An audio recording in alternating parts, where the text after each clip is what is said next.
Wala talaga akong pangbayad. Pwede magkita na lang tayo sa hotel? Ako si Gracia. Sadyang nahilig talaga ako magkasino. Palagay ko kasi, isa lang itong libangan. Laro-laro lang.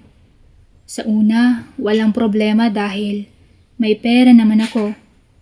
Dahil ang asawa ko nasa abroad. Kaya padala lang siya ng padala sa akin. Aaminin ko, di talaga ako makatulog sa gabi hanggat hindi pumupunta ng kasino. Gustong gusto ko nga ang larong nandoon. Laro lang yun para sa akin. Di ko napapansin, malaki na pala ang nabibitawan kong salapi doon. Minsan nga, nakakapangutang pa ako sa mga kasama ko. Grupo din nga kami kapag napunta doon. Kasi masaya. Pagkakatapos talo o matalo, nakaka-addict din talaga. Alam nyo ba, nag-umpisa lang ako sa 500, pero ngayon naglalabas na ako ng libo-libo. Kapag natatalo kasi ako, hindi ako pumapayag na hindi ko mabawi ang lahat ng iyon. Kaya kapag talo na, takbo muna sa mga kasama ko. Di rin kasi kami pare-pareho. Minsan merong panalo, minsan talo. Nakaka-enjoy nga. Marami akong maiuuwi na pera. Minsan isang bag pa na pera, pero ang hindi ko inaasahan, darating pala ang pagkakataon na sunod-sunod ang magiging kahit na pilitin ko, bawiin, nautangan ko ng mga kasama ko. Natigta 3 ulit na siguro, pero wala pa rin pumapasok sa akin. Naubos ko na rin ang mga padala ng asawa ko pati sa savings namin. Gulong-gulo ang utak ko kaya dumating na rin ang punto na di na ako lumalabas ng bahay dahil sinisingil na nila ako. Pero nang may biglang kumatok sa pinto. Tao po! Tao po! Gracia, buksan mo, kaibigan mo ito. Napatanong ako, sino sa kanila? Ano ang kailangan mo?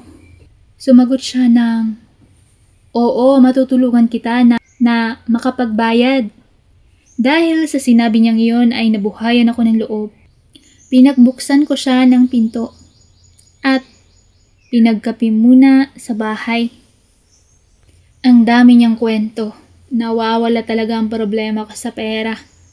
Ang di ko pa itinatanong sa kanya ay kung paano niya ako tutulungan. Makapagbayad sa kanya rin mismo. Dahil mas malaki talaga ang utang ko sa kanya. Ang utang ko sa kanya umabot ng 70K. Meron siya mga pabiro sa akin, sabi niya pa, ako lang daw, sapat na. Kaya tinanong ko siya ng diretsahan. Sige Joban, paano ako makakabayad sa'yo? Ano ang pwede kong gawin? Dahil nga sa ako ay sabik din sa asawa, may mga pahaging din ako sa kanya na alam ko ay nagigets niya rin yun. Malinaw ang plano niya na sinabi niya ng ganito. Gracia, ganito na lang. Magkikita tayo ng 1 beses sa 1 linggo at magbabawas yun ng 5K tuwing magkikita tayo. Napakalaki na nun, di ba? Papayag ka ba sa gusto ko? Sumagot na lang ako ng oo dahil malaki talaga ang kaltas. Pero taliwas sa mga naririnig-rinig ko na sinasabi. Okay, bayad ka na sa utang mo kapag ginawa natin ang gusto ko. Parang iba sa karaniwan ang ginagawa niya. Lumabas na naging hulug-hulugan ang katawan ko. Pero di bali na, malaki rin kasi talaga ang pangangailangan ko. Sabi niya, sisimula na raw namin. Kaya inaya ko na siya sa kwarto namin. Naging mainit talaga ang pakikipaglaban namin sa isa't isa. Every 3 years lang kasi umuuwi ang asawa ko. Kaya natitigang talaga ako. Kakatatlo nga si Jovan sa gabing iyon ang pagpunta niya sa amin. At ang mga sumunod noon ay sa isang mumurahing mga unit na namin ginagawa. Hindi ko maintindihan kung bakit laging ibinabalita niya sa akin ay panalo siya sa sugal. Hindi man lang nagiging luhaan. Nang tinanong ko siya kung anong sekreto, meron daw siyang device na ikinakabit sa kanyang mata. Kaya pala ako nung una, puro panalo pero nang huli ay binawi din sa akin lahat. At yun ang hindi niya maranasan ang maubusan ng pera. Kung alam ko lang yun, sana noon pa ay nagpakabit rin ako para hindi sana ako malugmok sa utang. Di rin nagtagal ay sinisingil na rin ako ng 4 pa sa pinagkakautangan ko. Malaki-laki talaga ang halaga na nakuha ko sa kanila at wala na akong parang maisip. Tumawag sila sa akin ng magkakasunod. Sabi ng isa, mababayaran mo pala ako. Katulad lang ng ginagawa nyo ni Paring Joban. Nabalitaan pala nila ang ginagawa namin, kaya di ako makatanggi. Lahat silang 4 ganun ang gusto. Kaya ang nangyari, every week meron akong 5. Ibig sabihin, 2 araw lang ang pahinga ko weekly. Pero ang alam ko, may katapusan na rin ito. Dahil kapag bayad na ako, hindi na nila ako maaalok ng ganito. Iba't ibang tunog ang mga ginagawa namin. At habang nasa kalagitnaan kami ay parang natitigang na nga ako dahil 5 sila na nagsasalit-salitan. Hindi sabay-sabay pero lagi silang may third round.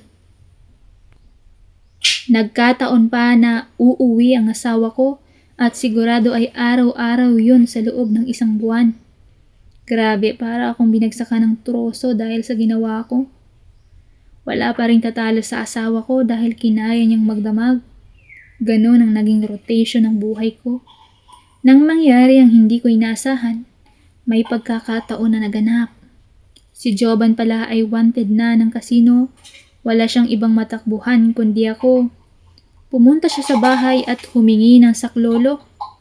May tama siya sa balikat. Pinapasok ko siya habang wala pang nakakakita sa kanya. Di pa nga ako nangangalahati sa pagbabayad sa kanila. Ginamot ko siya na para bang partner niya. Tama, partner ko nga naman siya sa sugalan. Sobrang naging mali na nga ang kinahinatnan ng pagsusugal ko. Dahil sa akin, nakitira si Joban ay parang live-in partner ko na siya pero may asawa ako. Mas lalo atang bumigat ang problema ko dahil sa pagtatago ni Joban sa buhay. Di ko talaga alam kung paano lulusutan ang problema ko. Ang naisip ko, hihintayin ko na lang magbigay ng pabuya ang mga nanghuhuli sa kanya. Buti na lang, kaalis lang ng asawa ko at muling nagtrabaho sa ibang bansa.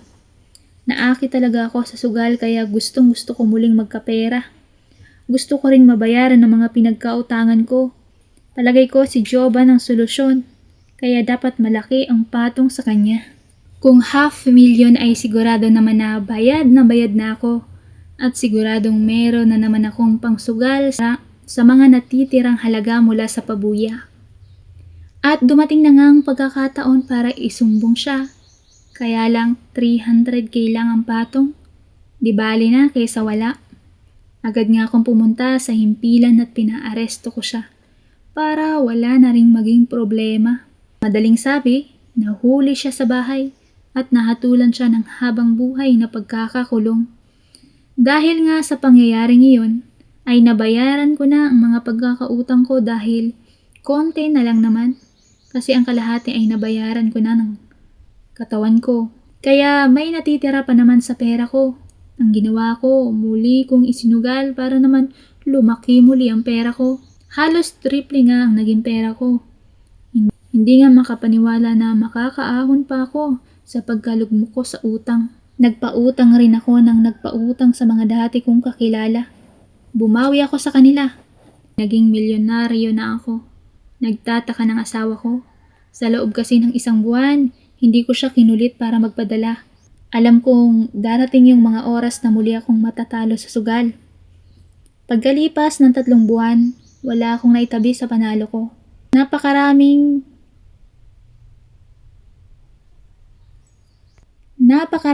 ulit ko ang pinagdaanan ng matalo. Kaya parang ramdam ko ay nawala lang sa akin na kaya kong ibalik. Muling isinugal ko na naman ang katawan ko sa mga kasama ko dahil sa pangangailangan ko. Bago ako muling tumaya ay kinausap ang isa sa mga kasama niya. Pinahiram ako at pagkatapos noon ay sa hotel ang bagsak namin. Hindi tulad ng dati na talagang paulit-ulit nilang pinagsasawaan ang nakatago. At gano'n na nga ang naging rotation ng buhay ko. Kapag walang pera ay nahanap ko agad ang mga kasama ko. Nakakapagod ang ganong buhay. Katawan ng kapalit ng kaadikan ko sa sugal. Tuwang-tuwa mga kasamahan ko kapag talo na ako. Dahil sa sila na ang naghahangad rin na masubukan ako. Masarap mabuhay sa magulong takbo ng mundo na pinili ko na lakbayin. Kaya kung ako sa mga nakasaksi ng pinagdaanan ko sa buhay ng pagsusugal, ay dapat na huwag nyo ng tularan ng pinagdaanan ko. Magsilbi sana itong aral sa mga makakapanood ng kwento ng buhay ko.